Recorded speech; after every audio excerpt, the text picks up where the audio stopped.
মাজ এবং মুয়াজ যখন বদরের ময়দানে যুদ্ধে অংশগ্রহণ করেছিল, তখন তারা আব্দুর রহমান বিন আউফকে বলল, চাচা, আল্লাহ রাসূলকে সবচেয়ে বেশি কষ্ট দিচ্ছে আবু জেহেল। আবু জেহেল কোনটা? তখন আব্দুর রহমান বিন আউফ তখন ব্যাখ্যা দিচ্ছিলেন, হাদিসটা এভাবে আছে যে, ওই দেখো, বড় জুব্বা পরা, বড় দাড়ি পরা, মাথায় পাগড়ি, এই যে ঘোড়ার উপরে, এই লোকটি হচ্ছে আবু জেহেল। আমি সেদিন অবাক হয়ে গিয়েছিলাম। তার মানে এই পোশাকটা ছিল, সকলেই পড়তো এই পোশাকটা।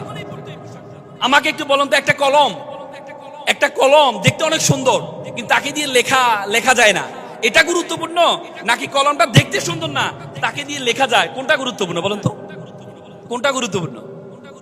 যে কলমে দেখতে সুন্দর না বা তাকে দিয়ে লেখা যায়, যদি সোনার সোহাগা হয়, দেখতেও সুন্দর, লেখাও যায়, তাহলে তো কোনো সমস্যাই নেই। আমাদের কোনো আলেম দেখতে সুন্দর, পোশাক ভালো পরে, কিন্তু তাকে দিয়ে লেখা যায়, রাষ্ট্র ব্যবস্থা সবকিছু তাকে দিয়ে করা যায়, তাহলে এদের সোনার সোহাগা। কিন্তু আমরা সবকিছু পোশাকের মধ্যে সীমাবদ্ধ করলে হবে না। তখন এই পোশাক সকলেই পরতেন।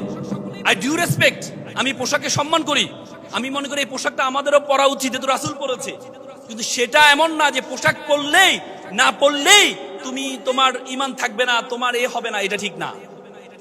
তো এই জন্য আজকে কোরআন হাদিস, আজ গত 16-17 বছর আমাদের সেভাবে ইউনিভার্সিটি আফ্রিকা গেটে বড় করে লেখা আছে, তুমি যদি কোনো জাতিকে ধ্বংস করতে চাও, ওই জাতির শিক্ষা ব্যবস্থার মধ্যে তুমি দুর্নীতি প্রবেশ করাও।